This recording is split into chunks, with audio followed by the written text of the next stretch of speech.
Well, welcome to Knowing Jesus Deep Dive Week 21. Brad here, joined by Pastor JJ Bond. Jay, you want to say hello, man? How you doing?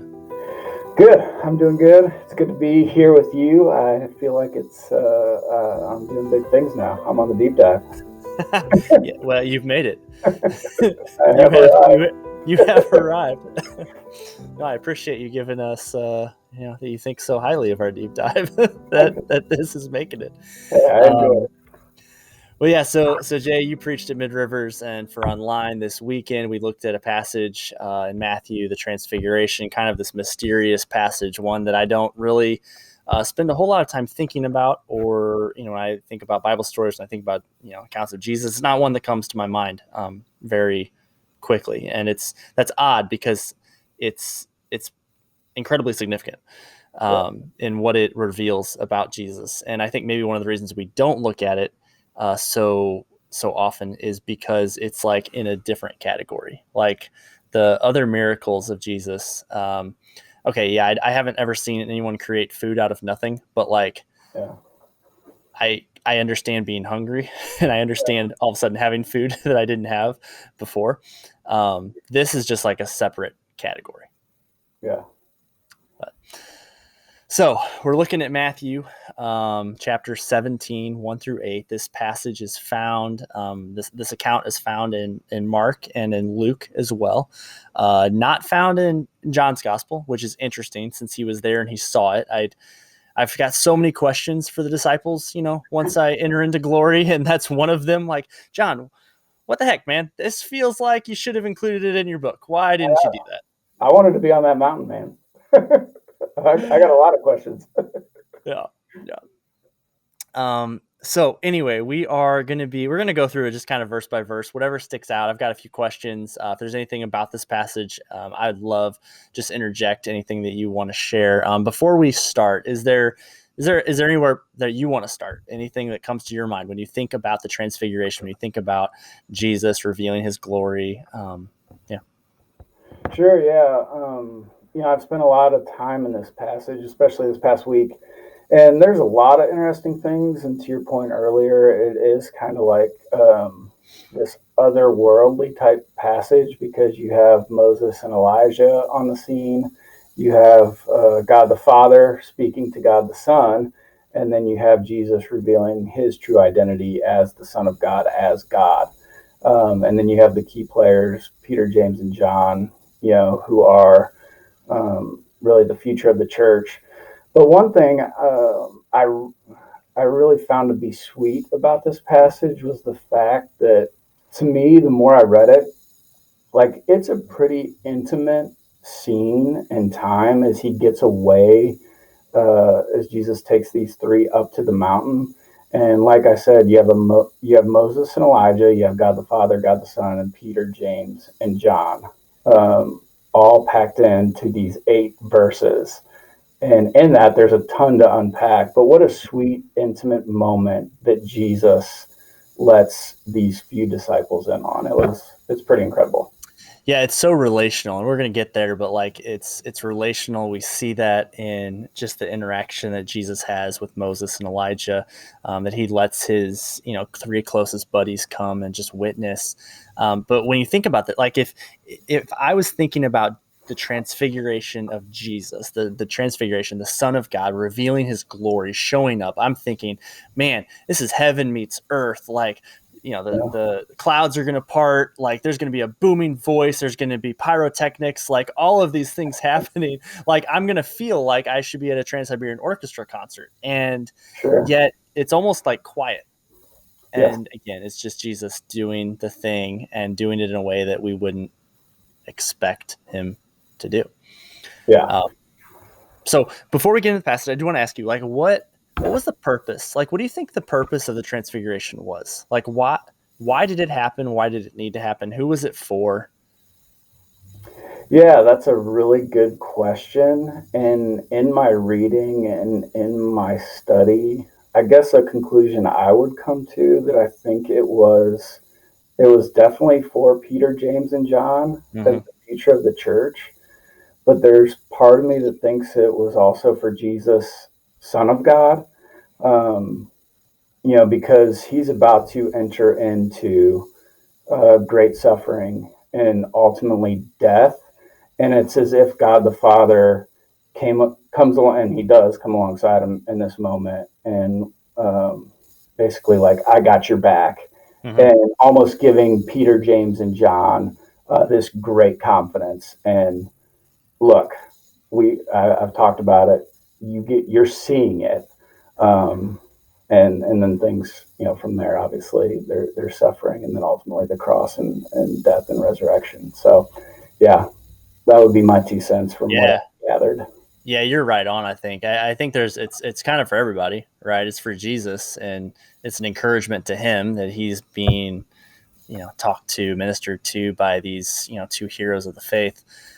It's for the disciples in that, like, Jesus has just kind of reached this pivot point in his ministry where he's done the miracles, he's done the preparation stuff.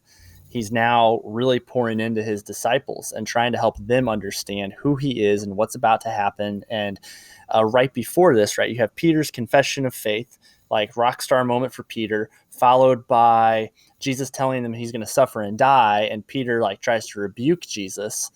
And again, it's like, you have Jesus, then I think it's like, okay, listen, I need to do this as an encouragement to them because, yeah, I am going to suffer and die, but Sure, that's not the end of the story. So let me almost give you a preview of what the end of the story is so that whenever I do the suffering and dying thing, you can have faith and confidence that that's not the end of the story. Um, sure. Yeah, and to go along with that too, I think we have to remember that Jesus was already God, like on the inside. yeah. Now the Yeah. Peter, James, and John get to see it on the outside. So Jesus knows full well what's about to happen. So I Yeah. think that's interesting too. And I also think, well, the more I thought about this, because I saw this on your questions, and I don't want to get ahead of us, but I think it was for Moses and Elijah too. Like, how sweet was that? Oh, yeah. The Messiah that they've been pointing to, like now they're, on a mountain with. Yeah. Yeah, it's crazy. And like, one of the things I think that as the church, as Christians, as readers of this text, we have to be careful of like not asking the wrong question, because my mind goes to how did this work? Like the logistics of getting Moses and Elijah to this moment. Like, what happened? Was this just a vision? Were they all hallucinating? Were they actually there? How'd they even know that they were Moses and Elijah? Like, were they wearing name tags? Like, did Jesus say, hey, by the way, this is who these people are? Or was it just obvious? Because it's not like they had pictures. It's not like they had video to say, oh, yeah, I can verify that is so and so. And I don't think that matters, right? Like, what matters is they understood who they were, and when it comes to it, like, again, what Jesus is up to in this moment, right? This bringing the kingdom in, like the Jews, the Jewish people, the people of God, they had this understanding that there's points in the Old Testament that point to this, that when the Messiah that they're waiting for arrives, when he comes, he is going to be preceded by Moses and Elijah. And their appearance should be a comfort to the disciples because it's like, oh, yeah, yeah, yeah. This is confirmation. Yeah, He's the one. This is proof of the fact that he is the one. And yeah, it should almost really comfort them because now it's like, if you're to get in the mindset of a Jew, first century Jew, like, okay, the battle's coming. The kingdom is coming. The uprising is about to happen, and yeah. he is the one. So like that's kind of the context of this moment. It's got a lot of apocalyptic overtones to it, which Yeah, is why, yeah.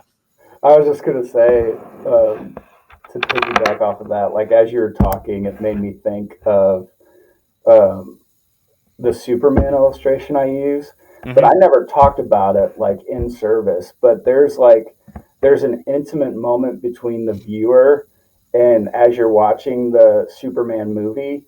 Um, Nobody really knows who Superman is, Mm. but you get that camera shot, like the infamous camera shot of Yeah, like yeah, him running his down true the, yeah. identity. So you have this moment where, yeah, like it's go time, and I'm about to show you who I am, and I got this.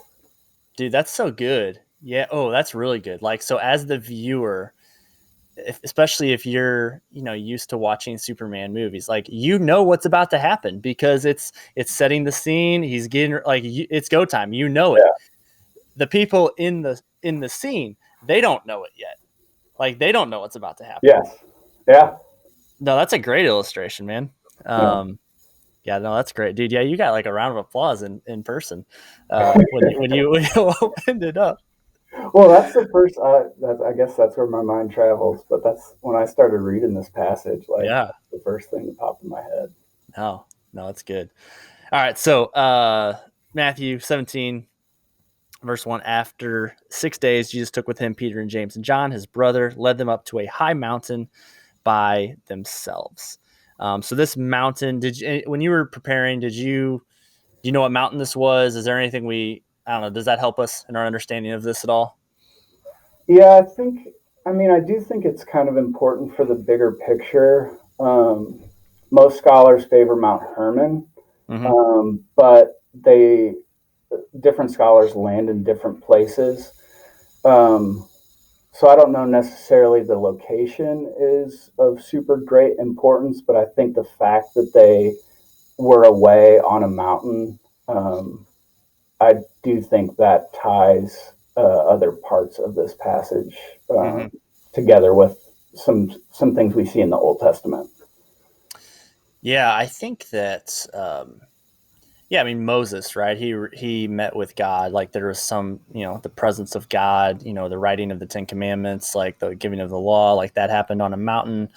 We Yeah. see all through Jesus, his life, his ministry, these mountaintop moments, mountaintop experiences. I think even having an idea of the specific mountain, it's not like it's the Temple Mount mountain. It's not the same mountain that Abraham, sacrificed Isaac.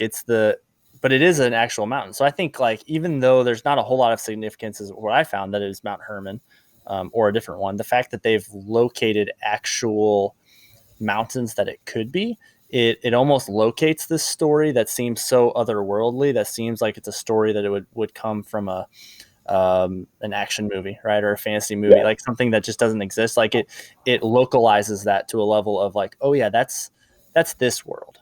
Yes. Yeah. And that's a really good point. That's a really good point.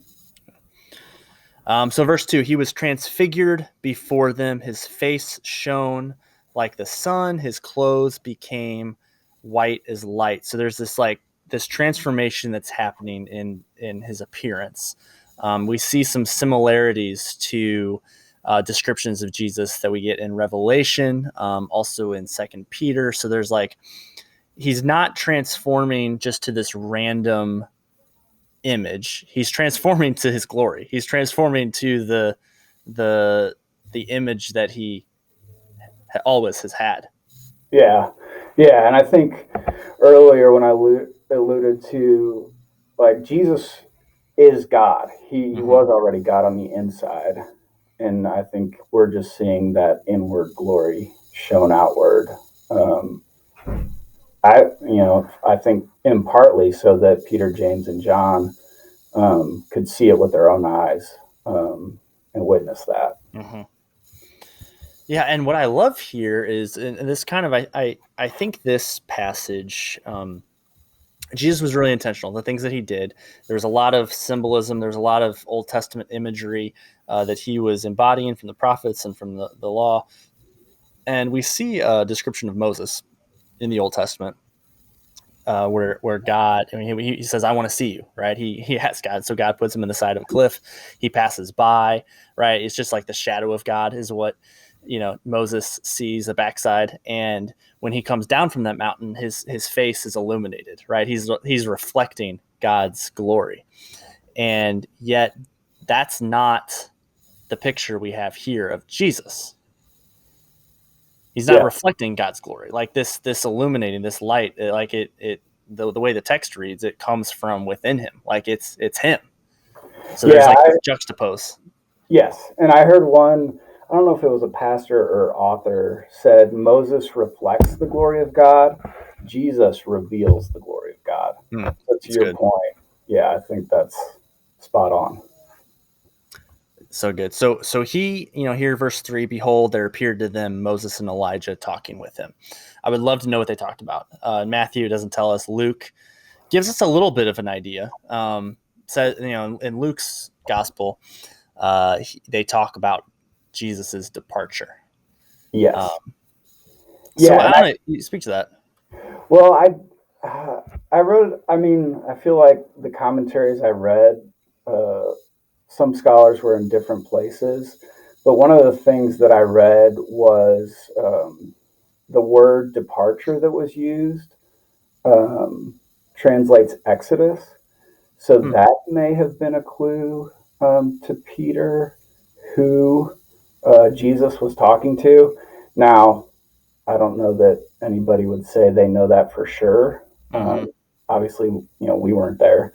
But that is one of the things I read that I thought was pretty interesting, because you have Moses, who led a great exodus out Mm-hmm. of Egypt, and now you have Jesus, God, Son of God, Son of Man, leading a much greater exodus, or on Mm-hmm. his way to leading a much greater exodus. So, Yeah, and both, Moses was a deliverer, right? He was a Messiah figure, yeah, of sorts. No, I like that. There's this idea too with Moses and Elijah, right? That Moses is there. He, symbolizes the law. Elijah is kind of, thought of as the greatest prophet. And, Jesus, then it talks about how he was fulfilling both the law and the prophet. And so that you have this threefold thing. Yeah, it's, again, my mind takes me to places that probably doesn't need to in this, and that, like, well, if I'm Abraham, I'm feeling left out of the party. Like what's sure, yeah. What about the all the other Old Testament heroes? yes.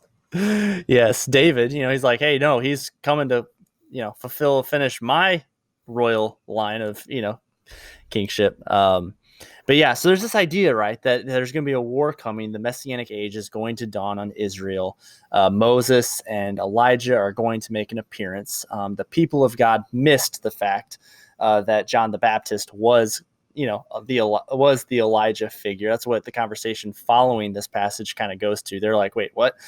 And they kind of finally get it a little bit about John the Baptist. But there was, there's supposed to be like, and something that's fascinating to me is that, and it's interesting, right? The political climate, the moment we're Yeah, in America, we're looking to find, hey, who's our savior? Where should our hope be? Like, all these sure. worldly events, are they, preceding something else that's going to happen?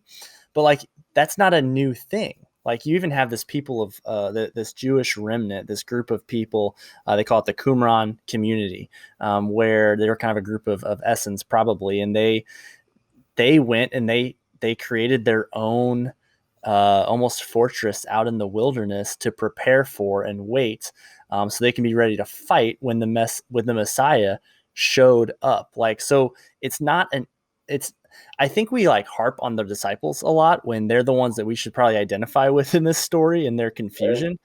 But the disciples, like, yeah, it makes sense that they don't get it, because we shouldn't get it. That's why they need Jesus to show them and reveal. Like, I think that's what the Transfiguration is all about. Is that you're expecting this political upheaval, this Messiah to come in a very literal fashion and subvert the ruling authorities of the day, and that's not what Jesus is about. He's like, no, you don't get it. Like, yes, earthly kingdoms matter, but this is about heaven invading earth. This isn't about you just having a better earthly kingdom.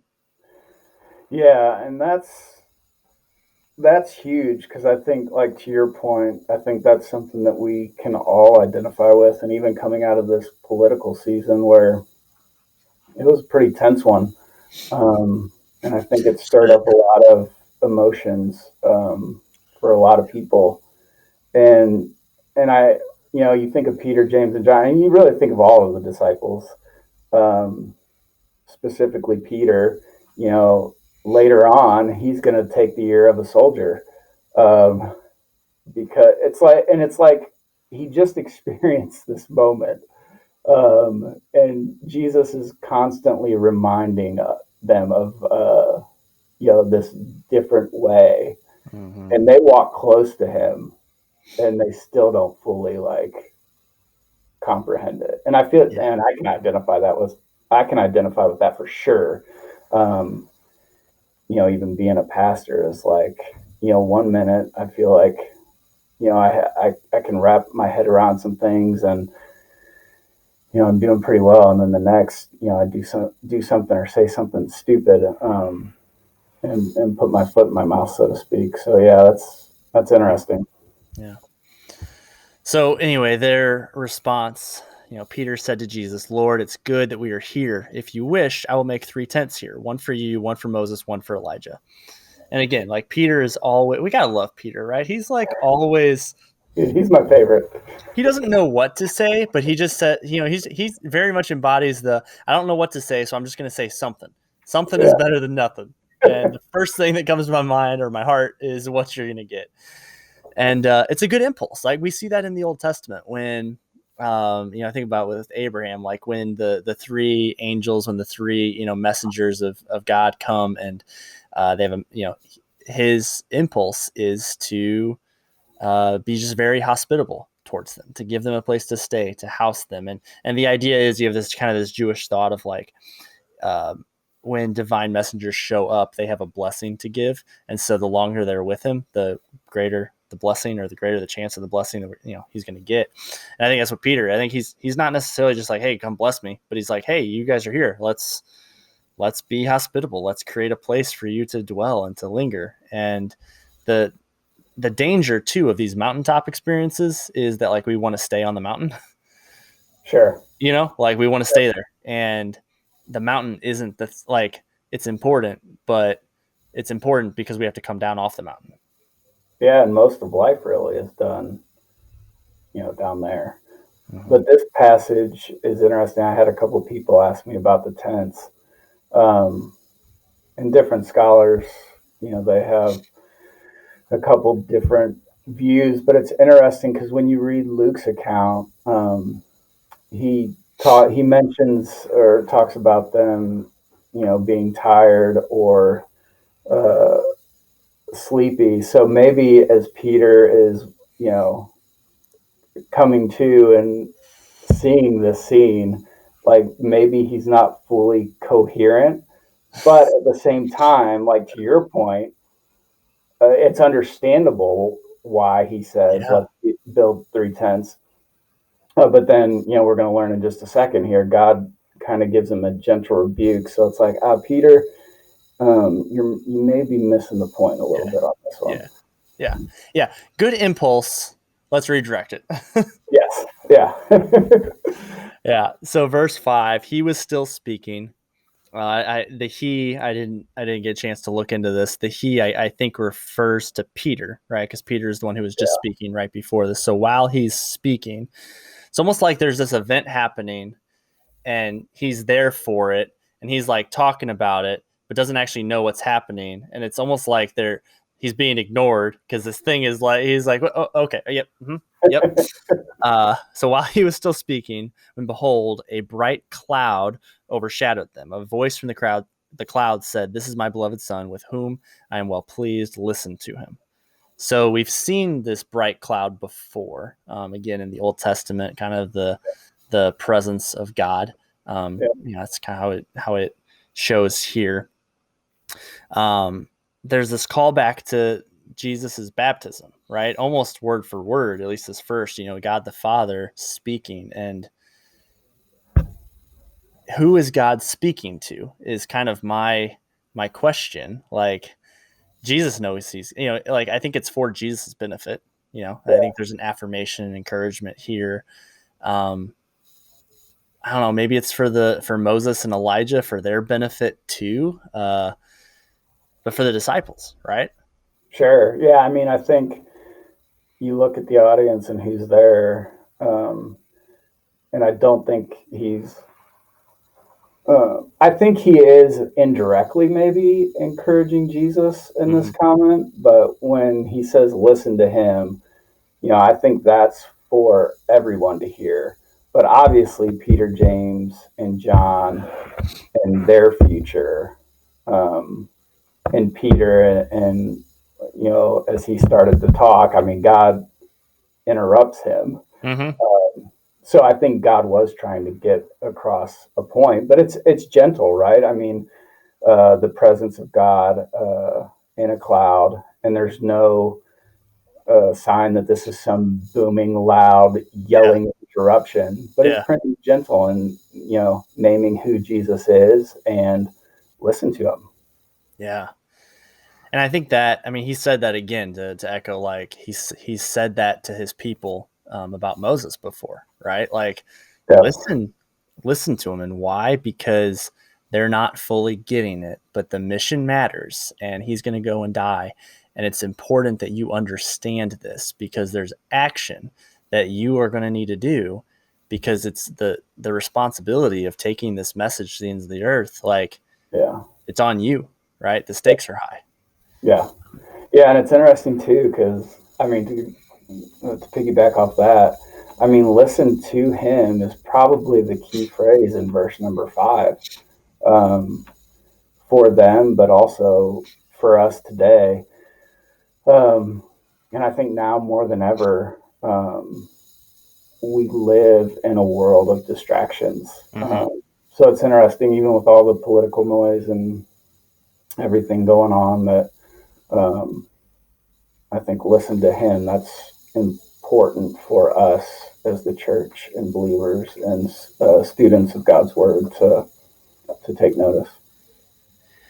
Yeah, yeah, and I think what's crazy to me again is this idea that God's mission is going to be more effectively carried out in Jesus's absence than it is in his presence, which is what? Like Yeah, like seriously. mind-boggling, right? Yeah, And and yet here like I think we think if something's gonna be true, like, wait, why didn't God just do something in a way that like the most people at the at the one time could hear it, see it, experience it, and validate it? yeah, And yet this occurrence happens in the presence of three people. I mean, two if you count, or five if you count Elijah and Moses. sure. But they're just gonna go back to heaven and tell everybody, hey, the thing you already know, like whatever this is. But like the disciples, it happens in the presence of three people. And I think this just continues that Jesus cares most about what the people who are close to him think about him and know about him to be true. Because if they miss it, then it doesn't even matter. So he wants to be very clear. It's going to be three people, and then they're going to take it to everybody else. Yeah, Um, I don't understand it, but I it makes me stop and pause and like, okay, hey, how I think about Jesus, what I think about him, it matters a whole lot. And it matters not just to people who don't know about him yet, but it matters to Jesus. Like Jesus cares that I get this. yeah. So, So that to me is super comforting, especially about thinking about Moses, Elijah, Peter, James, and John. Because even in their greatness and how God used them, mm-hmm, like they're still messy people. So there's this comfort in this passage, but there's also great conviction, right? Um, because to your point when you started off, I mean, we're carrying this call on mm-hmm, like without Jesus, but I mean, through the power of the Holy Spirit. So there is this like super comforting piece to the story, but also super convicting. mm-hmm. And that, like, even in the midst of my messiness, God cares enough about me to extend grace and use me ultimately for his glory. Yeah, no, that's really good, Jay. And there's a, I, I'm not a Trinity scholar. Like I don't really. I'm not going to claim to know how and when. Especially the Spirit, how it works. Sure. But I do think it's worth noting that while God's Spirit, we see it coming on people pre Jesus, pre Pentecost, for specific purposes, for specific tasks. We see that the Spirit would be with the kings of Israel. We see the Spirit leaving, right, departing from Saul when he rejected, the Spirit. And it's important to note that the disciples, the Spirit hasn't really come on them yet. And so again, that's another knock on the disciples. Like hey, it's like, why can't these guys get it? Why can't these busters get it?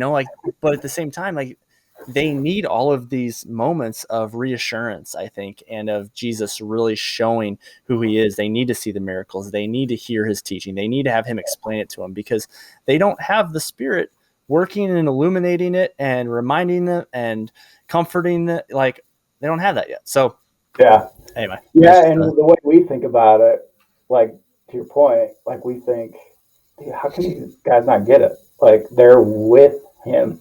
yeah. But, I would definitely be that same buster that, that's funny. Yeah. So verse 6, when the disciples heard this, they fell on their faces and were terrified. So they have this similar response to what we see in Old Testament moments when people encountered the presence of God. It's interesting that they weren't scared that they were seeing Moses and Elijah. Yeah. Like, that to me, they weren't scared when they saw the bright cloud. It's like, Yeah. oh, you guys have a paradigm for this. Okay. But it was when they heard the voice of the Father, which some of them might have been present at Jesus' baptism. They're Galileans. Like, they might have been. So they might have heard it before. But I think it's when the Father was speaking to them. And it's that listen to him. And their response is, oh, we got it wrong again. So. Yeah, that is, I've never even thought of it that way.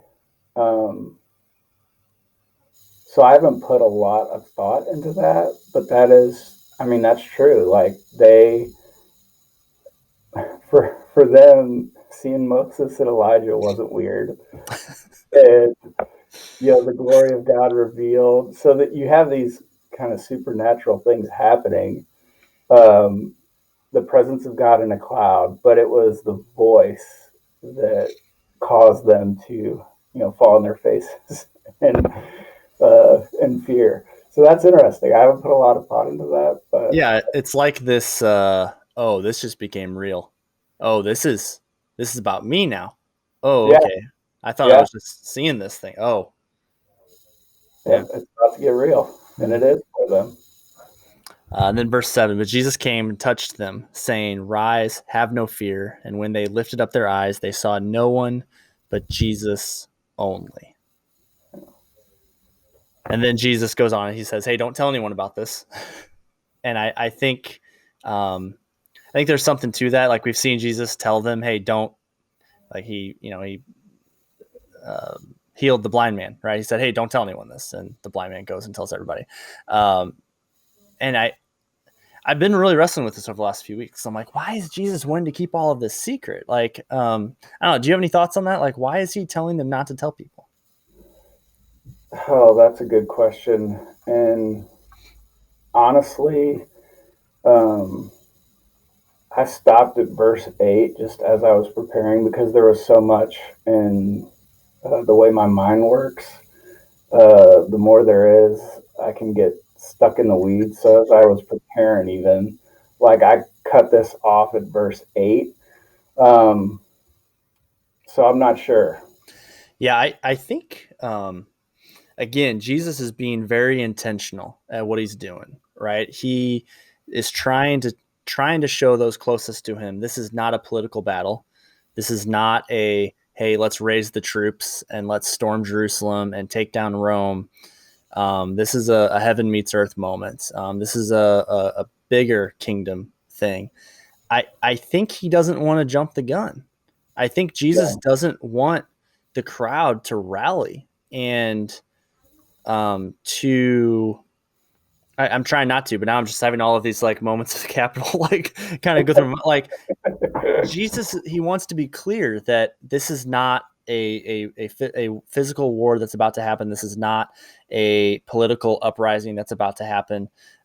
Maybe if this news goes, gets spread, like, Yeah. he's going to have a crowd meeting him and like trying to get, whenever he's like, no, no, no, no, I have to die. And I can't die on the cross the way that I need to if you're trying to make me be this political leader and warrior. Like, Yeah. no, you guys, the crowd, you need to put me to death. And you're not going to do that if you think that I'm the person who's, even though I've told you and I've showed you. Yeah. So I think there's a timing thing here. Sure. Yeah, for sure. And there's also um, this sense of like, I got this. Like, Mm-hmm. this is my war on sin for you. And Yeah. he approaches it from obviously a very different way than um, obviously Peter would, we see down the road. Yeah. Um, so I think there's also this element of let me win this. Mm-hmm. Uh, let me show you, and then you can go and tell the world. Yeah. Yeah. That's good. Well, that is the Transfiguration. That is this passage, this story.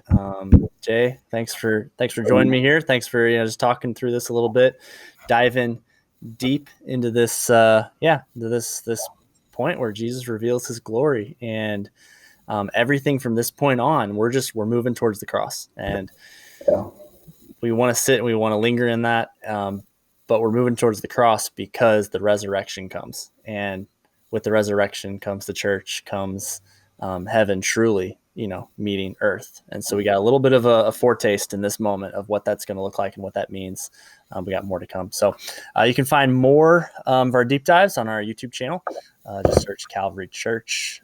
You can find it on our website, calvary.church/knowing Jesus. There's other resources there, as well as reading plan and some images. We've got Finding Jesus conversations that we've been doing, Kyle and Mike and I, looking at movies, looking at different kind of theological themes. Hey, who is Jesus? How do we see Jesus in the world around us? And Jay, just thanks again. Thanks for preaching this weekend, for opening up God's Word, and for joining here. Yeah, absolutely. It was fun. Thanks, Brad. You're a good Yep, you host. bet. You bet. All right, we'll catch y'all next time. Terry will be back as we look in our next passage and continue in our Knowing Jesus series.